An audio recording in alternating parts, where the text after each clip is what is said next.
Hello and welcome back to the channel. My name is Krashy, and today we're going to be jumping into a competitive scrim VOD review between Full Send and Team Blossom. Now, Team Blossom, formerly known as Team Shiny, they've split off from Mega Drive. They're going their own direction, and they actually have a sub in this game, but I wanted to watch it because of the Full Send perspective. So we're going to be watching Redluv. He's going to be playing that bottom lane attacker on Ninetales, but they're running a triple support comp with two attackers. So they have Wigglytuff in the tank as the tank of the team. They have the Ninetales in the bottom lane with the Hoopa as the support, but they're running jungle Eldegoss. Now, hear me out. I watched a bunch of their scrims, and it looks like everybody's just trying a little bit of everything, but I found this game to be really interesting. They're running triple X attack.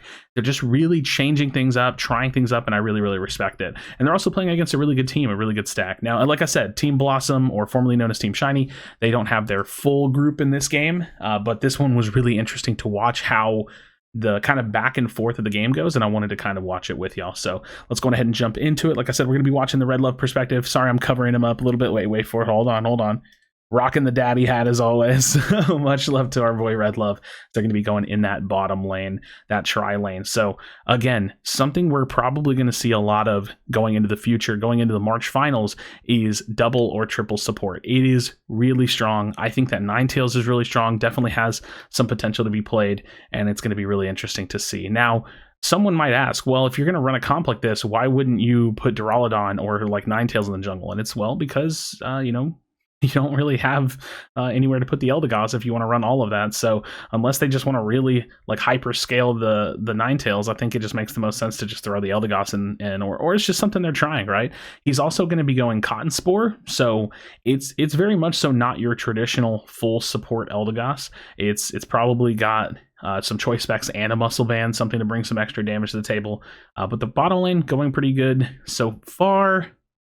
We do have that top lane, jungle gank, and we have the solo top Duraludon on this team. So solo top Duraludon, there to try to get that Dragon Pulse as soon as it can, and then, try to deny farm and steal farm and get as fed as possible. So 850B is popping up now. You can see them posturing. Bloodline has that forward position, going to be looking for that sleep, so it helps them secure. So kind of the min-maxy nature of playing in 5 stacks. Unfortunately, Celestial does go down. I think that's going to be the first kill of the game in that top lane. And Bloodline returning the favor. Look at this. Lots of damage coming back from the side of Full Send. They're going to find one, probably find the second. Lots of CC comes from Ninetales. Sometimes it looks like the player's about to get out, but Ninetales can really turn it around. So Redluv put up a decent performance there on the Ninetales, and they're pushing for farm. You can see him shoving that player away, just like gatekeeping, not letting him come in.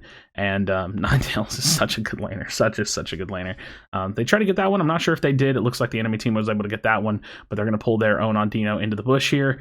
And this is just the strength of a really annoying bot lane. Like in solo queue, anytime you see like a wiggly Ninetales, that lane is always super annoying. Now throw a Hoopa on top of that, and like, why not make it better? But big response from the enemy team, from Team Blossom, to show up. That big Dragon Pulse comes out, and they're not going to be able to hold this one down, or at least Redlov's not going to be able to hold this one down. Celestial goes down as well. He shows up with that Cotton Spore, tries to knock him up, but they get taken down there. So again, this is that big back and forth of this map. They kind of got a little out macroed at this stage of the game. 720Bs are going to be coming up in 13 seconds, so a little bit out macroed here, just to have that enemy team show up and not have like a really strong response, not be able to stay alive. And it does look like the enemy top laner was able to find an elimination in the top lane as well. 720Bs are now spawning. They do have good numbers here. Bloodline's a little bit low, and look at that. The burst damage, Dragon Pulse just blows things up so quickly. They're going to try to posture. They do have their top laner going to be coming down here. So they do have their top laner now. It's going to be Otter, and this is going to turn into big flip territory. They may even force a fight since the enemy team is really strong. Look at that Unite move positioning. So Elo drops down the Unite move. Really good positioning. You can see it. Look, I'm actually going to pause right here. Look at that positioning on that. Let me see if I can take it back. The Unite move positioning is, in a way, right outside of this bush, where it completely shuts down the beach. If they back up, they're running into it.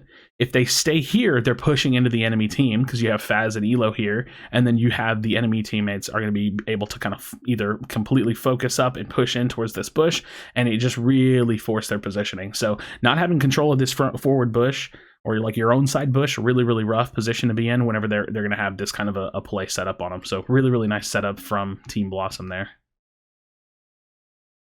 So they get forced out. You can see Otter's in the back line just trying to fight a little bit with Bloodline. I don't think they're going to be able to stay alive too long because it just seemed like that fight closed out really, really quickly. So 3 KO streak from Otter. He's going to get a bunch of kills there. Looks like he was able to trade 1, but a bunch of kills. They don't get the Dreadnought. So this is really, really not going the way that Full Send wants it to go. But they're still in this game, you know. The level's leaning towards the side of Blossom. We'll see how they respond in the mid game. All goals are still up, albeit their bottom goal is very, very low. 550Bs will be up in 32 seconds, 31 seconds. We'll see how they respond. Top lane, the Rotom being forced a little bit. That's the thing with Duraludon. It was the same thing as the Dragonite meta. When you have a hard secure, it makes wanting to like flip and force objectives not so bad. So bottom lane is getting dove again. Again, the macro decision coming out from Blossom that they really want to dive. That's going to be a 35 over dunk, but that top lane found at least some kind of a trade. They get 29 in, they get the Rotom, that puts in 20, then they cap 29, then they cap 30. So they're able to put in a lot of score in the top lane, and any kind of like potential trade they can find in this situation when they're behind is really, really beneficial. So 540, they have the Unite move coming out from the enemy Wiggly. The enemy Wiggly is going to go ahead and score there, and additional Unite moves coming out. This is a big mid-game fight. The point here is not letting them roll the tier 2 and open up the lane potentially, but also trying to get as much catch-up experience as possible. So 3-4 eliminations from the side of Blossom, or for Full Send onto Blossom, means tons, and I mean tons of catch-up experience. So Redluv here, he's really close to his level 9. He's just going to be able to push himself, go ahead and grab that Unite move, and 20 seconds on the clock for the Dreadnought. They're most likely going to contest this. So they do have a Hoopa. I assume that they're communicating the Hoopa Unite. Everybody's probably ticking into their Unites, getting really close to it after finding some of those eliminations. So normal struggling means that they're within 21 to 99 points.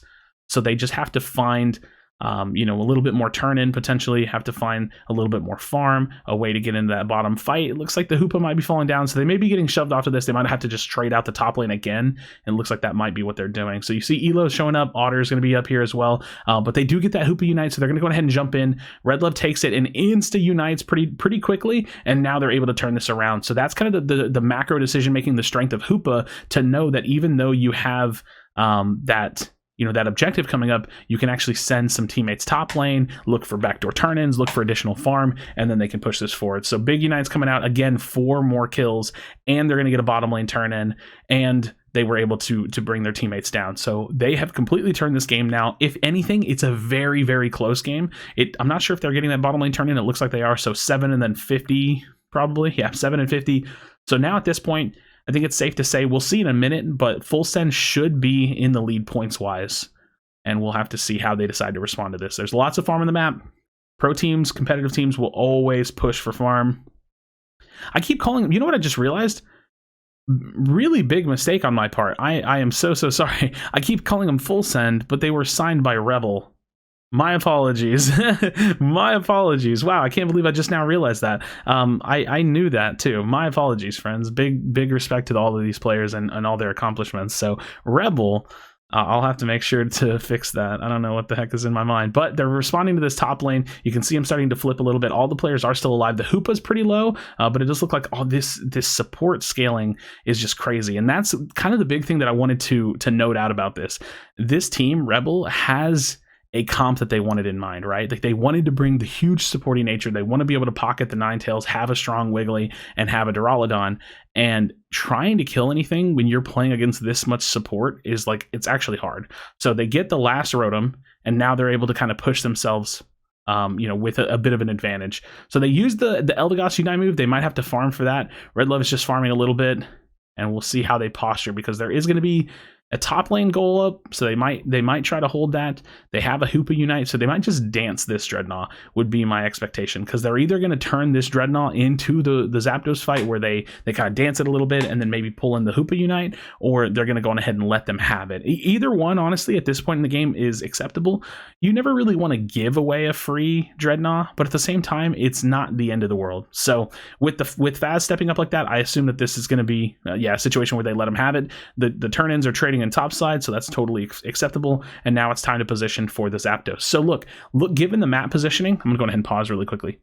Given the map positioning, You can see the Duraludon's out on the back line farming, and there's only 5 seconds left till Zap.